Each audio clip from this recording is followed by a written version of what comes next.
السلام علیکم لسنرز، آج جو میں ناول ریڈ کرنے جا رہی ہوں وہ ہے زرد موسم، جو کہ تحریر ہے راحت جبین کی۔ چلیے شروع کرتے ہیں اس کی قسط نمبر 27۔ اس رات ایمن نے ایک اور فیصلہ کیا۔ اس نے اپنی چھوٹی سی زندگی میں سارے فیصلے خود کیے تھے۔ اس نے سارے فیصلے ہی غلط کیے۔ اس کے باوجود اسے لگتا تھا وہ باشعور اور سمجھدار ہے۔ اسے اپنے بارے میں فیصلہ کرنا ہے۔ اس نے اپنا حق پھر ایک بار پھر استعمال کر لیا۔ ایک اور غلط فیصلہ۔ اس نے سغرا کو اپنے بیڈ روم میں بلوایا تھا۔ انشاءاللہ یہ بیڑی بھی جلد ہی اس کے پیروں میں پڑ جائے گی۔ اس کو مہر نساء کی ہنسی یاد تھی۔ اب کیا آؤں گا تو تمہیں ایسے رشتوں میں باندھ جاؤں گا کہ کچھ اور سوچ ہی نہ سکو گی۔ طارق کی باتیں زہر لگنے لگی تھی۔ اتنی جلدی خود کو پابند نہیں کرے گی۔ یہ اس کا فیصلہ تھا، اتنے دنوں کی کشمکش کے بعد ہونے والا فیصلہ، ایک غلط فیصلہ۔ جی بی بی، وہ سارا کام ختم کر کے کوارٹر میں جانے کو تیار تھی۔ ادھر آؤ، ایمن نے بے حد سنجیدگی سے کہا۔ اپنے قریب ہی جگہ بنائی۔ سغرا کچھ حیران ہوتی بیڈ پر آ ٹکی تھی۔ ایمن کچھ لمحے ہاتھوں کی انگلیاں مروڑتی رہی۔ جی بی بی، خاموشی طویل ہوئی تو سغرا کو کہنا پڑا، مجھے تمہاری مدد کی ضرورت ہے۔ جی؟ ایمن نے تذبذب سے اسے دیکھا، پھر جو کچھ کہا اسے سن کر سغرا کو زیادہ حیرت نہ ہوئی۔ وہ بہت دنوں سے یہی سوچ رہی تھی۔ اچھی طرح سوچ لو دھیرانی۔ اچھی طرح سوچ لیا ہے۔ میں ابھی ان پابندیوں کو قبول نہیں کر پا رہی، مجھے کچھ وقت چاہیے۔ اس نے مدھم لہجے میں کہا، کام ہو جائے گا، پر اگر صاحب کو پتہ چل گیا تو؟ کون بتائے گا؟ تم جانتی ہو یا میں؟ پیسے لگیں گے۔ سغرا نے آمادگی ظاہر کی۔ کتنے؟ 5000؟ سغرا نے سوچ کر بتایا۔ فوراً ہی مطلوبہ رقم اسے فراہم کر دی۔ کل ہی دوا لا دوں گی۔ بس کل ہی دوا لا دو۔ سغرا نے تیزی سے نوٹ جھپٹ کر گریبان میں ارسا۔ 1000 روپے کی بچت۔ سغرا کا چہرہ دمکنے لگا۔ دیر نہ کرنا، میں جلد از جلد اس مصیبت سے جان چھڑوانا چاہتی ہوں، ایمن نے کہا۔ دیر کس بات کی؟ پھر شکر ہے زیادہ دن بھی نہیں ہوئے، کام بھی جلدی بن جائے گا۔ کوئی مسئلہ تو نہیں ہوگا؟ اس نے اضطراری انداز میں پوچھا۔ مسئلہ کس چیز کا؟ میں کون سا پہلی بار؟ سغرا نے کہتے کہتے زبان لبوں تلے دبا لی۔ ایمن نے سوالیہ نظروں سے دیکھا تو قدرے لاپرواہی سے گویا ہوئی۔ اسی طرح تو ایسی ضرورت پڑتی رہتی ہے۔ اچھا ٹھیک ہے، اب جاؤ تم، ایمن نے کہا تو سر ہلاتی خوشی خوشی چلی گئی۔ ایمن بیڈ پر نیم دراز ہو گئی۔ اس کے لب بھینچے تھے اور چہرے پر سوچ کی لکیریں واضح تھیں۔ اسے اندازہ ہی نہ تھا کہ ظلم کسی اور پر نہیں، خود اپنی جان پر کرنے جا رہی تھی۔ اپنے نصیب پر سیاہی پھیرنے والوں کے چہرے بھی تو ضبط نہیں ہوتے۔ 5 منٹ کلاس روم کی کھڑکی سے باہر جھانکنے کے بعد نائن نے بیزاری سے جمائی لیتے ہوئے پوچھا تھا، تو مومو نے جھٹ سے گردن نفی میں ہلا دی۔ میڈم ابھی تک نہیں آئی تھی، اور ہنگامہ برپا تھا۔ اٹھو پھر۔ دونوں کلاس روم سے باہر آئیں۔ کوریڈور کے آخر میں دوسرے سرے پر میڈم نظر آئیں تو دونوں نے دوسری سمت میں دوڑ لگا دی اور کینٹین پر جا کر ہی سکون کی سانس لی، جہاں سموسوں کی خوشبو آ رہی تھی۔ کیا لوگی؟ نائن نے کاؤنٹر پر اپنی مخروطی انگلیاں بجاتے شاہانہ انداز میں پوچھا۔ اس نے خود سے آفر کی، ورنہ تو ہمیشہ مومو کی جیب خالی ہوتی۔ سموسے، مومو نے خوش ہو کر بتایا۔ 2 سموسے، نائن نے آرڈر پاس کیا۔ 2؟ مومو نے حیرت سے نائن کا چہرہ دیکھا۔ اس نے بردباری سے کندھے اچکا دیے۔ میں تو خاصا ہیوی ناشتہ کر کے آئی ہوں۔ تم نے نہیں کیا؟ ہاں کیا تھا، مومو نے کہا اور ساتھ ہی پیپسی کے لیے کہہ دیا۔ پیپسی ایک ہی لی۔ آدھی آدھی پیپسی، نائن کی مزید باتوں کے ساتھ ہی ختم۔ لائبریری چلتے ہیں، مومو نے بیگ اٹھاتے ہوئے کہا تو نائن کا منہ بن گیا۔ اف، اس بور جگہ تمہیں نہ جانے کیا ملتا ہے۔ چلو نا، مجھے کالج آنے کی آدھی خوشی تو یہی سوچ کر ہوئی کہ اب میں اپنی پسند کی کتابیں پڑھوں گی۔ مومو نے اصرار کیا تو چاروں ناچار نائن کو اٹھنا پڑا۔ مومو نے شہر وفا میں دھوپ ایشو کروائی اور سب نے ہونے والی ٹیبل سنبھال لی تھی۔ کالج آ کر اسے یہ بہت شوق چڑھا تھا، وہ لائبریری کارڈ بنوانے کا تھا۔ اب بھی کوئی پیریڈ فری ہوتا یا نہیں، وہ یہاں ضرور جاتی۔ نائن کچھ دیر اخبار دیکھتی رہی، پھر بور ہو کر اخبار پٹک دیا۔ کالج میں کچھ فیشن میگزین بھی تو ہونے چاہیے۔ پرنسپل کو مشورہ دو، وہ تمہیں بتائیں گی۔ مومل ہنستی تھی۔ سوچ رہی ہوں ایک عدد موبائل ہی خرید لوں۔ نائن نے بیگ سے ایک لائنر اور چھوٹا سا شیشہ نکال لیا تھا۔ خریدنے کی کیا ضرورت ہے، فروخت سے کہو تمہیں لے دے گا۔ مومل نے چور نظروں سے اسے دیکھا۔ لڑکیاں اپنی اپنی سرگرمیوں میں مصروف تھیں۔ کالج میں موبائل لانے کی اجازت نہ تھی، وہ تو کئی بار کہہ چکا، میں نے ہی منع کر دیا۔ وہ دل جمعی سے لائنر سے لکیر کھینچ کر بولی تھی، تمہارے پاس پہلے ہی ایک موبائل تھا تو؟ مومو کا ہاتھ سائڈ پر رکھ کے بیگ میں رینگ گیا۔ خراب ہو گیا، نائن نے مختصر کہا اور شیشے میں اپنا جائزہ لینے لگی۔ اس کی بڑی بڑی آنکھیں لائنر سے سج کر کچھ اور خوبصورت ہو گئی تھی۔ مومو کی انگلیاں اپنے موبائل کو چھونے لگی۔ اس نے موبائل نکالا اور ٹیبل پر رکھ دیا۔ یہ سیل فون نائن کی مدد کے بغیر بیکار ہی تھا۔ نائن نے دیکھا۔ کس کا ہے؟ میرا بوائے فرینڈ؟ نہیں نہیں، وہ خریدا ہے، کہتے کہتے رک گئی۔ ایمن جاتے ہوئے مجھے دے گئی تھی۔ اوہ! نائن نے موبائل الٹ پلٹ کر دیکھا، پھر کچھ نمبر پریس کر کے کان سے لگا لیا۔ کسی نے دیکھ لیا تو پرنسپل سے شکایت کر دے گی۔ موبائل، مومو نے گھبرا کر کہا۔ نو بیلنس، نائن نے منہ بنایا۔ بیلنس تو ڈلواؤ۔ ممی تو اسے رکھنے کے بھی خلاف ہیں، ان سے چھپا کر رکھا ہے۔ نائن نے ہونٹ سکوڑے۔ یہ تو کوئی مسئلہ نہیں، کارڈ تو میں بھی منگوا سکتی ہوں، بس کالج کے باہر دکان ہے، وہاں سے ہر قسم کے کارڈ مل جاتے ہیں۔ پیسے تو میرے پاس ہیں، مومو نے جلدی سے کہا، لیکن ایک شرط ہے۔ کیا؟ اطمینان سے ساری چیزیں اپنے بیگ میں ڈالیں، پھر موبائل ہاتھ میں لیا۔ بدلے میں موبائل مجھے دے دو۔ میرے پاس تو یوں بھی بیکار پڑا ہے، رکھ لو۔ مومو نے آرام سے اجازت دی۔ نائن موبائل بیگ میں ڈالنے لگی اور کھڑی ہو گئی۔ تم بہت اچھی دوست ہو، اب چلیں؟ وہ مسکرائی۔ اپنی مرضی اور کسی کے مشورے کے بغیر یہ قدم اٹھا تو لیا تھا، مگر دل کی کیفیت عجیب سی ہو رہی تھی۔ پھر صغرا کے مشوروں سے کچھ بحال ہو گیا، مگر اس بے چینی کا کیا کرتی جو من میں بیٹھی تھی۔ دن اونگتے جاگتے گزرتے، رات اکیلے بیڈ روم میں کیبل دیکھتے۔ بیکار اور فضول سی زندگی۔ تھک ہار کر غصے میں ریموٹ دیوار پر دے مارتی۔ رجو کو اپنے کمرے میں سلانا شروع کر دیا۔ رجو کے پاس ایک ہی موضوع تھا، اس کے مطابق اتنے دن رہ گئے ہیں، پھر میرا نکاح کبیر سے ہو جائے گا۔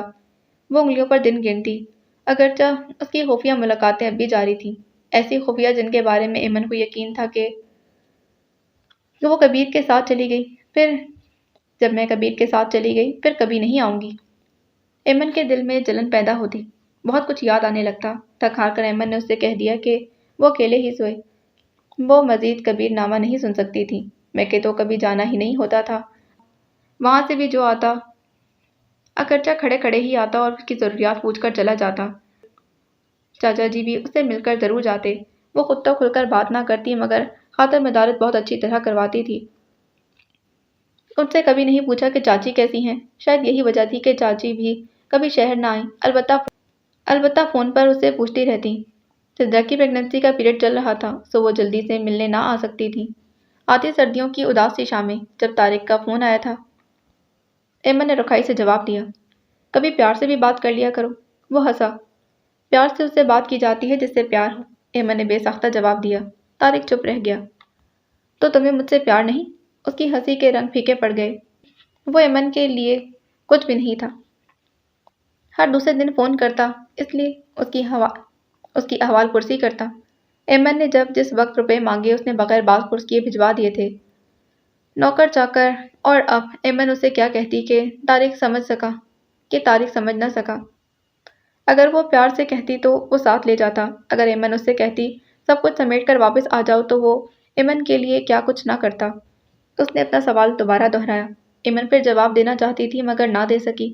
پہلی بار ایک جھجک سی مانے ہوئی۔ وہ کچھ لمحے منتظر رہا، پھر آہستگی سے ریسیور رکھ دیا۔ ایمن متعجب سی دوسری طرف رابطہ منقطع ہونے کی وجہ سے موبائل ڈریسنگ ٹیبل پر رکھ کر پچھلا دروازہ کھول کر بالکنی میں نکل آئی تھی۔ یہاں پچھلی لین کے گھر اس کے سامنے تھے۔ کھلی سی سڑک کے پار سامنے والے بنگلے کا لان نظروں کی زد میں تھا۔ خالی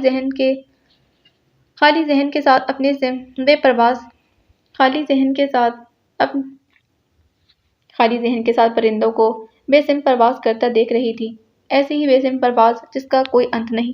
ذہن کے کونے میں طارق کی خاموشی تھکی تھکی نظروں سے اسے تک رہی تھی۔ ایمن نظریں چرائے کچھ اور سوچنا چاہتی تھی۔ پھر سامنے کا منظر آباد ہوا۔ دو جڑواں بچے ایک جیسے لباس میں بال پکڑے بھاگتے ہوئے لان میں نکل آئے تھے۔ ان میں وہ بھی تھی۔ وہ بے توجہی سے گل کوتنے بچوں کو دیکھنے لگی جو سبز گھاس پر بھاگتے بھاگتے خواہ ہی دور جا رہے تھے۔ ماں بھاگتی، بسورتے بچوں کو پچکارتی، ذرا سی دیر میں وہ پھر سے گیندے کے پیچھے بھاگنے لگتے۔ پھر دادا دادی، چچا، باپ، پھوپھیاں، وہاں بہت لوگ تھے۔ ایمن خاموشی سے رشتوں کا تعین کرتی رہی۔ وہ ہمیشہ خود کو تہی دما ہی سمجھتی رہی۔ شام کے رنگ کچھ اور گہرے ہوئے، فضا میں مغرب کی اذان گونجنے لگی۔ ایک بزرگ صورت نے اسے ڈانٹ کر اندر بھجوایا اور خود ایک طرف کرسی پر پڑی جائے نماز بچھا کر پڑھنے لگے۔ ایمن کو یاد آ گیا کہ آخری بار نماز کب پڑھی۔ وہ اٹھ کر اندر چلی گئی، پھر نیچے، وہاں کوئی نہ تھا۔ اسے اپنے گھر پر چھائے سناٹے سے وحشت ہونے لگی۔ وہ گھبرا کر کوارٹر کی طرف چل دی۔ وسیع سرسبز گراؤنڈ، جگہ جگہ لڑکیاں ٹولیوں کی صورت خوش گپیوں میں مصروف تھیں۔ پڑھتے پڑھتے مومل کی توجہ نائن کے کسی نے کھینچ لی تھی۔ میں نے بہت دیر تک دیکھا، وہ مسلسل ہمارا تعاقب کر رہے تھے۔ چرچ روڈ کی سنسان سڑکیں سست رفتاری کے ساتھ ہمارے پاس سے گزرتی، سیٹیاں کہہ کے آوازیں۔ ارم کے تو پسینے چھوٹ گئے۔ اب کہ جیسے ہی پاس آئے، میں نے گھما کر اپنا بیگ اس کے منہ پر دے مارا۔ دونوں اس کے نیچے، ہم نے دوڑ لگا دی اور پھر پوائنٹ پکڑ لیا۔ لڑکیوں نے اس بہادری پر تالیاں بجا کر داد دی تھی۔ نائن بنیادی سے چنگم چباتی ادھر ادھر دیکھتی رہی، ستائشی نظروں سے اسے دیکھا۔ ایسی بہادری کا تو وہ خود تصور بھی نہیں کر سکتی تھی۔ تبھی نائن بیگ اٹھا کر کھڑی ہو گئی۔ مجھے کچھ کام ہے۔ وہ باڑ پھیلانگ گئی تھی۔ مومل ہکا بکا رہ گئی۔ نائن کی وجہ سے اس کی کوئی اور سہیلی بھی نہ بن پا رہی تھی۔ یہی سب نظر انداز کر کے چلی جاتی۔ موبائل؟ اس نے کتاب بند کر دی۔ 20 دن ہونے کو تھے، نائن نے ابھی تک اسے موبائل واپس نہیں کیا تھا۔ وہ خفا ہونے لگی۔ کھا نہیں گئی ہوں، کر دوں گی 1-2 دن میں واپس۔ وہ 1-2 دن 20 دنوں پر محیط ہو گئے۔ کیا سمجھتی ہو، جب لڑکیاں دعوت نظارہ دیتی پھریں گی تو لڑکے سیٹیاں ہی ماریں گے نا؟ گروپ کی ایک لڑکی بڑے تنفر سے کہہ رہی تھی۔ اپنی چیزیں سمیٹتی مومل ٹھٹک گئی۔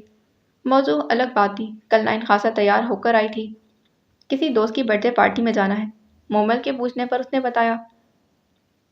اس نے دور جاتی نائن کو دیکھا۔ نائن جیسی دیگر لڑکیوں کے خلاف کوئی بول رہی تھی۔ وہ بوجھل دل لیے کلاس میں آ گئی تھی۔ لڑکیاں نائن کے بارے میں اچھی رائے نہیں رکھتی، پھر بھی برا لگتا۔ اگلے 2 پیریڈ مسلسل تھے۔ نائن غائب تھی۔ پری پیریڈ مومل نے اکیلے کینٹین میں ہی گزارا تھا۔ اکنامکس کا پیریڈ بھی گزر گیا۔ وہ کچھ بدل سی ہو کر لائبریری میں آ گئی۔ وہاں مریم اور اس کا گروپ بیٹھے ہوئے تھے۔ مومل، سائنس کیوں چھوڑ دی؟ بس بری لگ رہی تھی۔ جوجو کہاں ہے؟ میڈیکل کالج میں ایڈمیشن کا سن کر سب کی چیخیں نکل گئی تھیں۔ بے حد ایمبیشیس، مجھے یقین تھا کہ اس کا ایڈمیشن ضرور ہوگا، فریحہ ستائشی انداز میں بولی تھی۔ لائبریرین کی ڈانٹ اور کچھ اپنی جیلسی کی وجہ سے مومل فوراً کتابوں کے ریک کی طرف مڑ گئی تھی۔ تم ابھی تک نائن کے ساتھ ہوتی ہو؟ وہ چونک کر پلٹی۔ قریب کھڑی لڑکی کتابیں دیکھ رہی تھی۔ ہاں، آج تک اس لڑکی کے ہاتھوں کسی کو فیض پاتے نہیں دیکھا۔ تم اس کے خلاف ہو؟ مومل نے سر جھٹکا۔ شروع سے ہمارے محلے میں رہتی ہے، مریم نے برجستہ بتایا۔ محلے کا سب سے پسماندہ گھر انہی کا ہے۔ مومل کے چہرے پر استہزائیہ مسکراہٹ ابھری، جسے مریم نے سہولت سے نظر انداز کر دیا۔ اکثر بہنوں نے گھر سے بھاگ کر یا پھر تکڑے مرغے پھانس کر شادی کی ہے۔ محلے میں کوئی بھی انہیں اچھا نہیں سمجھتا۔ تمہیں شرم آنی چاہیے، دوسروں پر الزام تراشی کرتی ہو۔ اور خود کیا کرتی پھر رہی ہے وہ؟ باہر کیا کرتی پھرتی ہے، یہ میرا مسئلہ نہیں۔ کالج میں وہ میری مخلص دوست ہے، بس، مومل نے ناگواری سے کہا۔ اپنے غلط مقاصد میں دوسروں کو استعمال کرنا اخلاص ہے۔ ارم نے نظروں کا زاویہ بدل کر اسے کہا۔ مجھے اچھی لگتی ہے، باعزت گھرانے سے تعلق ہے، اسی لیے نصیحت سے باز نہیں رہ سکتی۔ تھوڑی سی سمجھداری تمہارے اندر بھی ہوتی۔ بدنامی نائن کا مقدر ہے، تم کیوں اپنی نیک نامی گوا رہی ہو؟ نصیحت کا شکریہ۔ مومل نے قدم موڑے۔ نائن کی تلاش میں جا رہی ہوں، وہ کالج میں نہیں ہے۔ کہاں ہے؟ مومل نے بے اختیار پوچھا۔ مریم کے لبوں پر ایک معنی خیز مسکراہٹ ابھری۔ مومل نے وہاں سے چلے جانا ہی مناسب سمجھا۔ کیا بات ہے، جب سے کالج میں آئی ہو الجھی سی ہو؟ جوجو کے کہنے پر مومل نے ہاتھ ہٹا کر کچھ تعجب سے جوجو کو دیکھا۔ وہ اپنے اور اس کے لیے چائے بنا کر لائی تھی۔ اپنی ٹف روٹین سے اس نے محسوس کیا کہ وہ الجھی ہوئی ہے۔ اسے رات بھر جاگ کر پڑھنا ہوتا تھا، اسی لیے جوجو کا کمرہ الگ تھا جہاں وہ سہولت سے پڑھ سکتی تھی۔ مومو کو اچھی طرح یاد تھا کہ اس کے لیے یہی کمرہ مانگنے پر کس طرح جھڑکا گیا تھا۔ ایسی تو کوئی بات نہیں۔ اچھا، مجھے یوں ہی لگا، اس نے سادگی سے کہہ کر بات بدل دی۔ مومو اسے کسی بھی بات کو شیئر نہیں کر سکتی تھی۔ تمہیں ٹیوشن کی ضرورت تو نہیں؟ مومو نے ایک بار پھر حیرت سے اسے دیکھا تو اس نے وضاحت کی۔ ممی پوچھ رہی تھی۔ ممی کی مجھ سے بول چال بند تو نہیں؟ وہ یہ بات مجھ سے خود بھی پوچھ سکتی۔ جوجو شرمندہ سی ہو گئی، پھر یوں ہی ادھر ادھر کی باتیں کرنے لگی۔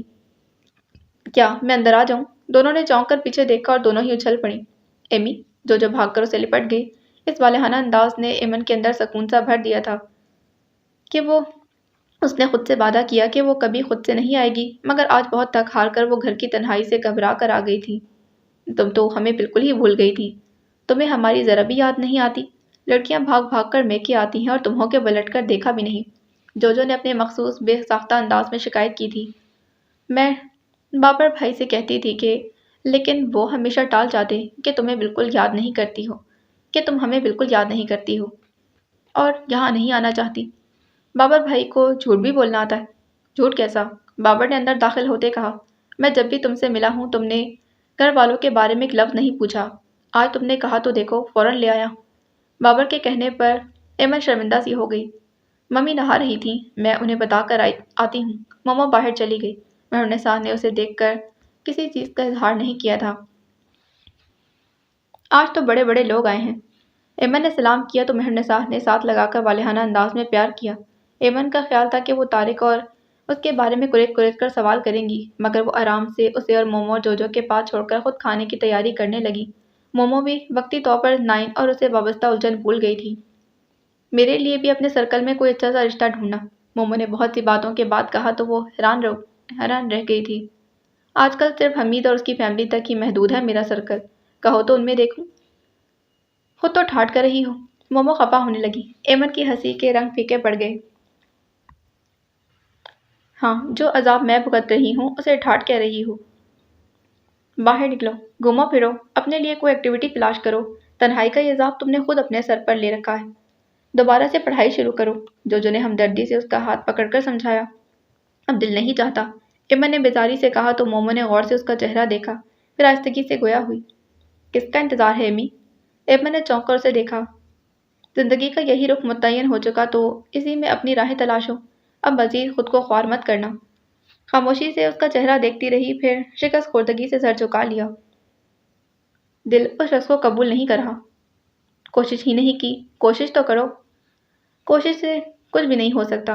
ایمن نے سر اٹھا کر جوجو کی آنکھوں میں جھانکا، وہ نرمی سے مسکرائی۔ مگر ہم اچھی زندگی تو گزار سکتے ہیں، وہ زندگی جو خدا کی امانت ہے۔ کبھی کبھی سمجھوتا ہمیں بہت سے نقصان سے بچا لیتا ہے۔ ایمن نے آہستگی سے ہاتھ چھڑا لیا۔ مہرنسا انہیں کھانے کے لیے بلا رہی تھیں۔ کھانا خاصے اچھے موڈ میں کھایا گیا۔ اچھا لگ رہا ہے۔ کھانے کے بعد جب چائے کا دور چلا تب مہرنسا نے کہا۔ ایمن مسکرا دی۔ مومو اور جوجو کو بھی بھجوا دیا کریں، میں بالکل اکیلی ہوتی۔ مہرنسا نے اسے غور سے دیکھا۔ قیمتی لباس، خوبصورت زیور، ایک خوشگوار گزرے دن کا عکس اس کے چہرے پر جھلک رہا تھا۔ مہرنسا کی ازلی فطرت اود آئی تھی، وہ ذرا سا آگے جھکی۔ ایمن، ابھی لڑکیوں کے رشتے بھی کرنے ہیں اور لوگ ماضی نہیں بھولتے۔ یہ تمہارے باپ کا گھر نہیں جہاں پر آنے سے نہیں روک سکتی، مگر انہیں یہ تمہارے باپ کا گھر ہے، میں یہاں آنے سے تو نہیں روک سکتی، مگر انہیں تو روک سکتی ہوں نا۔ ایمن کے چہرے کا رنگ وقت سے اڑ گیا۔ یہ عورت مجھے ایک پل کے لیے بھی خوش نہیں ہونے دے سکتی۔ گرم گرم چائے کا گھونٹ بھرتے ہوئے سوچا، پھر سب کے اصرار کے باوجود وہ رات رک جائے کہ پھر سناٹوں کے ساتھ ہی لوٹ آئی تھی۔ مجھے کچھ بات کرنا ہے۔ مومو نے نائن کو پہلا پیریڈ لینے سے روک دیا تھا۔ کیا بات؟ نائن نے بھویں اچکائیں۔ چلو۔ کلاسز کی پچھلی طرف نکل آئی تھیں۔ چھوٹا سا باغیچہ خالی تھا۔ تم کہاں تھی؟ نائن بینچ پر ٹانگ چڑھا کر بیٹھ گئی۔ مومو نے دیکھا اس کے پاؤں میں جاگرز تھے۔ نائن نے اس کے سوال کا جواب دینے کے بجائے بیگ سے چوئنگم نکالی اور ریپر اتارنے لگی۔ اس کے ہاتھ سے چوئنگم چھین کر دور پھینک دی۔ مومو نے اس کے ہاتھ سے چوئنگم چھین کر دور پھینک دی۔ میرے سوال کا جواب دو، تم کالج سے کہاں گئی تھی؟ فروخت سے ملنے، اس نے اطمینان سے اور قدرے ڈھیڑائی سے بتایا۔ تم جانتی ہو یہ غلط ہے، لڑکیاں تمہارے بارے میں کیسی کیسی باتیں کرتی ہیں، اور تمہارے گھر کے بارے میں۔ کیا؟ پاؤں ہولے ہولے جھلاتے ہوئے نائن نے سوال کیا تو مومو گڑبڑا گئی۔ وہ کہتے ہیں کہ تم لوگ میری طرف سے سب جہنم میں جائیں، میں کیا کرتی ہوں کیا نہیں یہ میرا پرسنل معاملہ ہے۔ وہ جھٹکے سے کھڑی ہوئی۔ تمہیں یا ان لڑکیوں کو تکلیف نہیں ہونی چاہیے۔ مجھے تکلیف ہوتی ہے کیونکہ تم میری سہیلی ہو، تمہاری وجہ سے وہ مجھ پر بھی انگلیاں اٹھاتی ہیں۔ کس سے تمہارے لیے لڑوں، وہ بھی ایک ایسی بات کے لیے جو سراسر غلط ہے۔ تمہیں ضرورت کیا ہے میرے لیے لڑنے کی؟ میں اپنے لیے اکیلی ہی کافی ہوں۔ ٹھیک ہے، مومو نے دونوں ہاتھ اٹھا کر فیصلہ کن لہجے میں کہا، اگر تمہاری یہی روش ہے تو میں تمہارے ساتھ نہیں دے سکوں گی۔ جیسے تمہاری مرضی۔ نائن نے قدم آگے بڑھا دیے۔ اس کی اس حد درجہ لاپرواہی اور بے نیازی پر